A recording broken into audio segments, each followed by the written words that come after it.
Hello everyone and welcome to the Joy of Editing with Dave Kelly. On today's episode, this is my full workflow video on this image here, starting out in Lightroom, moving into Photoshop using plugins, and then coming back into Lightroom. We're going to save it out and I'll show you every step along the way. I think you'll learn a lot of different things in this video, so please stay tuned and watch the entire video. I really appreciate it. So without further ado, let's get started.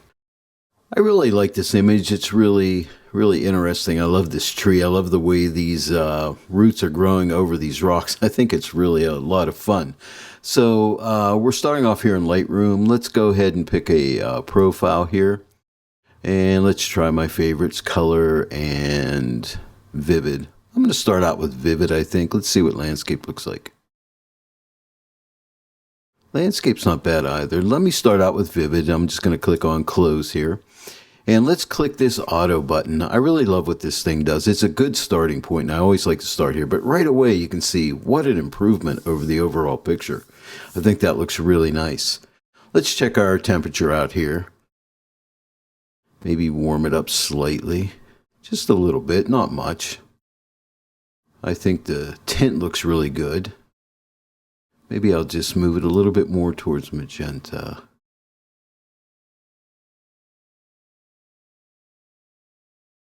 That's rated 0. I don't want to go too far here. That might have been where it was. I don't know. When I watch the video, we'll see. All right, so there it is. And the exposure I think is looking pretty nice. The highlights are looking good. Let's check out the shadows. We want to open those shadows up a little more to bring some detail out here. We'll work with some artificial intelligence inside of Photoshop. And I think our white point looks good. Our histogram, well, we're crushing the whites a little bit. Let's right up here. You see the little red marks when I hover over that. Okay, let's just pull our highlights back just a little bit. Maybe pull the white point back. I just want to get rid of that clipping. I think right around there looks pretty good. And I'm still happy with the exposure. I'm going to come down to detail. I don't really change anything here. Just showing you I leave this at the default of 25. And then let's go to lens corrections. I always go to lens corrections, remove chromatic aberrations, and enable the profile corrections. Okay. And that's looking good. So all we have to do now is, and we're slightly clipping somewhere right up in there, but that's not a problem. I'm just going to leave that alone. Let's right click and come in and edit in Photoshop 2020.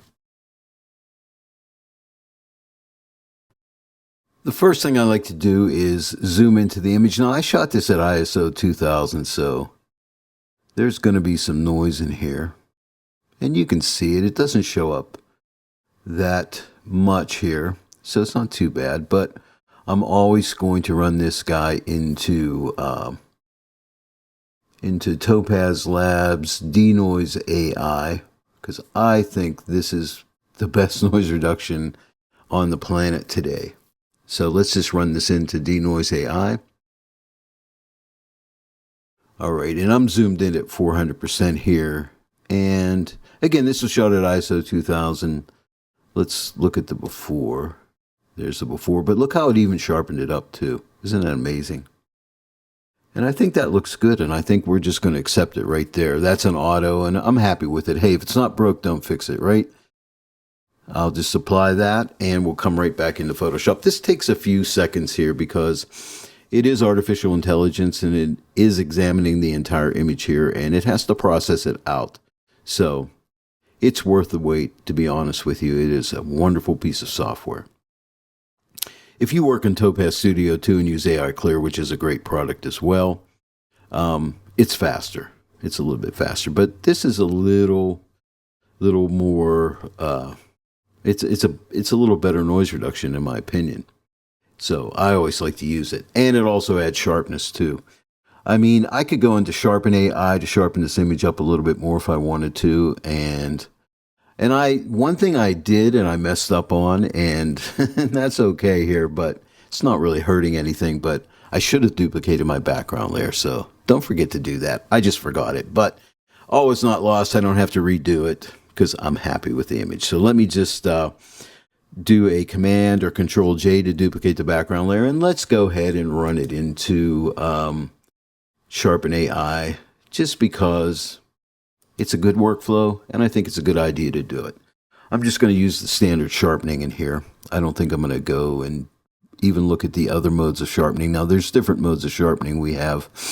If your image is sharp to begin with, you can just use the regular sharpening, which is this mode right here, sharpen, or you can use stabilize or focus if you're having focusing issues, or if you moved your camera a little bit or the wind was blowing and things like that. You can use those modes here. But I think in this case, we're just going to use the auto setting here. And let's look at the before and after. I'm just going to click original here. There's the before and there's the after. Okay, it's just adding a little bit of sharpness. I'm going to go ahead and click apply, and I'm happy with that. Probably didn't really even need to do this because honestly, denoise adds some sharpening too. But I always like to run this anyway because I love Sharpen AI. It's really fixed so many pictures for me that were slightly out of focus or whatever. It pulls them right back into focus. So it is a really great piece of software. So we'll be in Photoshop here right now, and let's click the eyeball on. Here's the before and here's the after. You probably can't see much there. Let me zoom way in here and click the eyeball. Here is the before and here's the after. It's ever so slightly sharper, not much, but I think it was well worth doing. Let's go ahead and duplicate this background one more time, Command J or Control J in a PC. Let's go to Filter. This time we're going to go into Skylum software, Luminar 4. I'm going to use the AI enhance in there just to see if I can bring out some more tones in this image. Use the artificial intelligence to do that. Let's go to AI enhance and let's pull up the AI accent here. Let's pull it way up. I like to pull it the whole way up just to see what it's doing. Look at some of the details it's bringing out in the rocks, and it's opening up some of these shadows down in here. I hate what it's doing to the rest of the image here, so that's way too much. So I'm going to do this in 2 passes. So what I'm going to do is, I'm just looking at this area of the image right now. Just want to open that up a little bit in there, and I like what the accent AI is doing, but I think I'm going to come back and add some more to this section here. For now, let's just click apply, bring this back into Photoshop.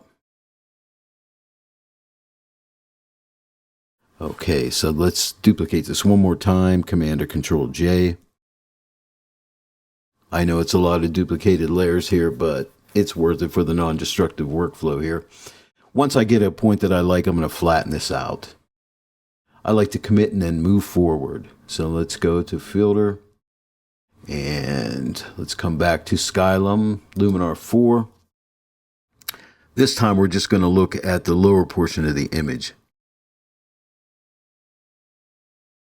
So we're going to go back to AI Enhance, and this time I'm going to pull it up, but I'm mainly working on the bottom of the image right here. Okay, so let's go ahead and accept that. And we're going to mask that in. So what I'm going to do now is put a layer mask on here, click the layer mask icon. I should have option clicked it, that would have put a black mask, but no problem. I can just type Command I and invert the layer mask. Get a brush, B for the brush tool, make my brush a little bit bigger here. And I'm going to put the opacity at 50%, so I'm going to type the 5 key. Make sure I'm painting with white paint, not black, so type the X key here. And I just want to open this up a little bit down in here. Let me maybe hit it one more time. Maybe give it one shot over here. Okay.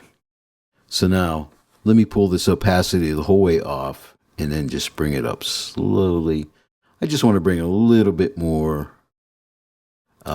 tone down in that section right there. So I think that looks good. I'm going to select these 3 layers right here. So the first layer, the top layer, layer 1, copy 2 is selected. I'm going to hold the shift key and click layer 1 here, and that selects all 3 of these. I'm going to right click and say merge layers. That pulls all those layers together. So let's click this eyeball here. So here's the before and here's the after. Okay, I think a nice improvement, and I liked what the AI Enhance did inside of Luminar 4.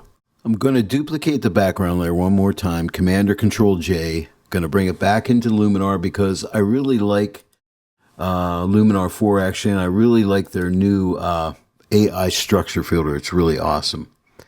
I'm going to do this in 2 pass, well actually 1 pass, but I'll show you what I'm going to do here. Let's go to AI structure. I'm going to take this AI structure amount and I'm going to pull it up. I'm going to pull it up the whole way here, and you can see all that structure that it's adding.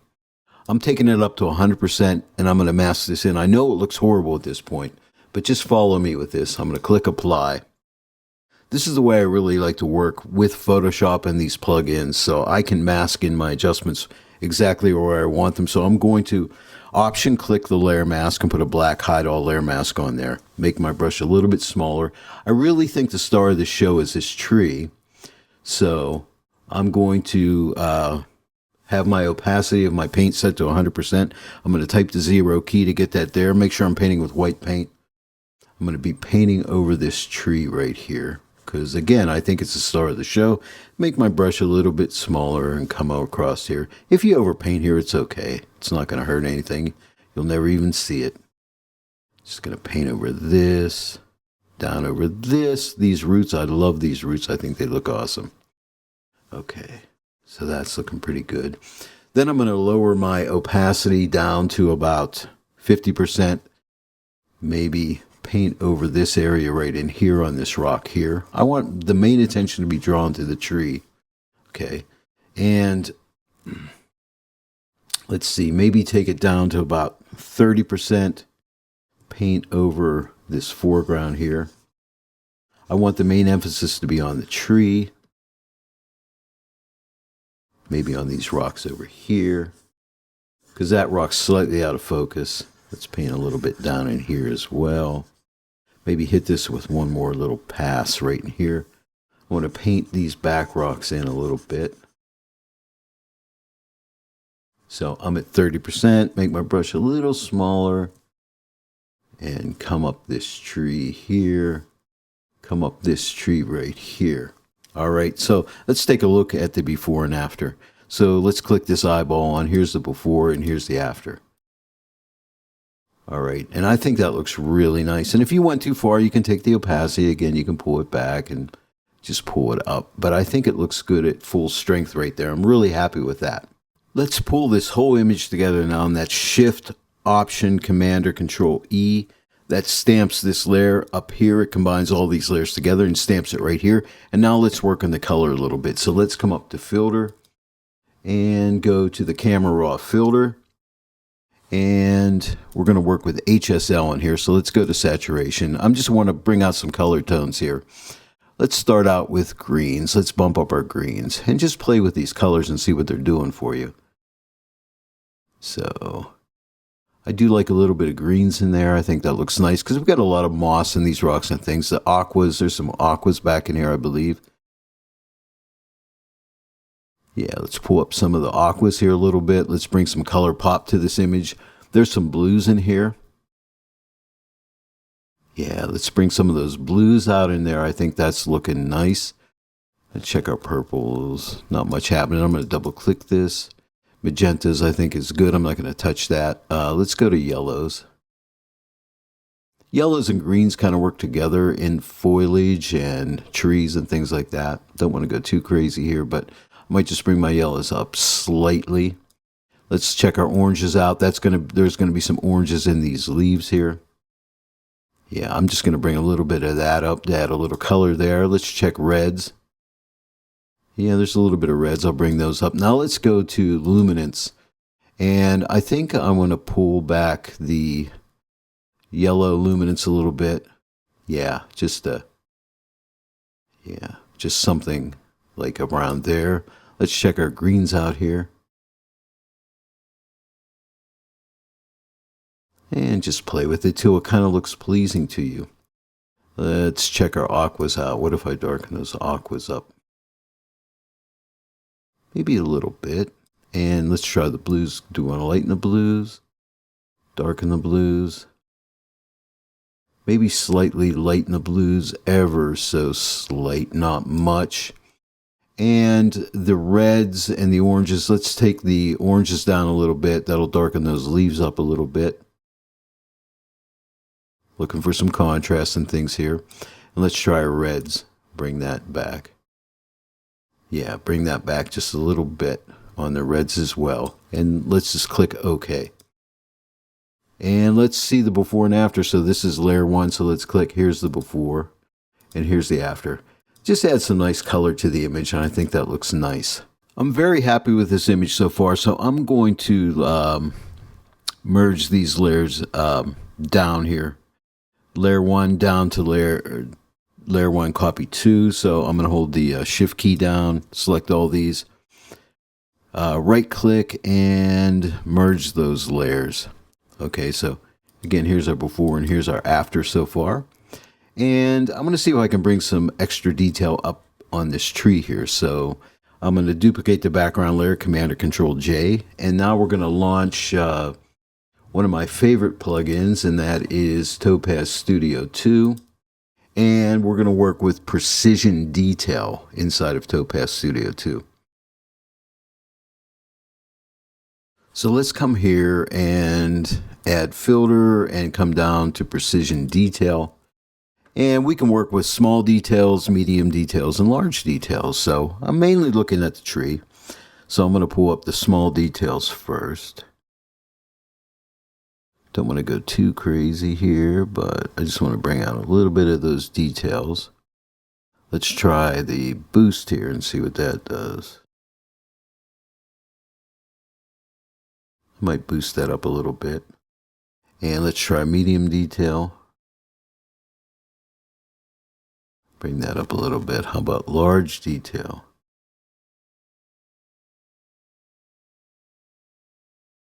Again, I'm only looking at the tree here. Let's click on the canvas. Here's the before and here's the after. Before and after. And I'm only going to be working with the tree here, so I could do the masking in here, but I'm just going to go ahead and accept this. Come right back into Photoshop. Put a black mask on here, so the option click the layer mask. And now get yourself a brush around the right size here, and make sure you're painting with white paint. I'm going to paint it 100% on the tree, because I just want to draw your eye to this tree even more. Make my brush a little bit smaller. You can just use the left and right bracket keys to do that. I'm actually using a Wacom pen. And so what I do is I hold down the Control and Option key and drag to the right and left, and that makes my brush larger or smaller. And just make sure you paint it over everything. Get this guy right over here as well. We can option click our layer mask to see what we've painted. That's what we painted. I'm such an artist. Okay, that's looking pretty good. So let's look at the before and after. So here is the before, and here's the after. See, it just draws your eye right to that tree. I love this picture. I just think it looks really interesting. It was a great discovery that day. I was out in the woods up in Ohio somewhere. I think up in Ricketts Glen area. So there that is. That's good. And I think we'll finish off with a little bit of a vignette, and I think we'll be done. We'll grab a lasso tool. You can type L to get the lasso tool, and let's just draw an organic shape around here.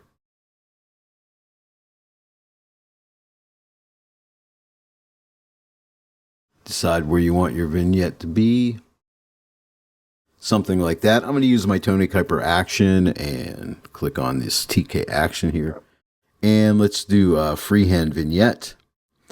I'm going to accept the default of the 468 pixels on the Gaussian blur. Click OK. This is just a curves adjustment layer with no curve adjustment on it, but it's in the multiply blend mode and it's at an opacity of 50%. Let's click on the eyeball here. Here's the before and the after.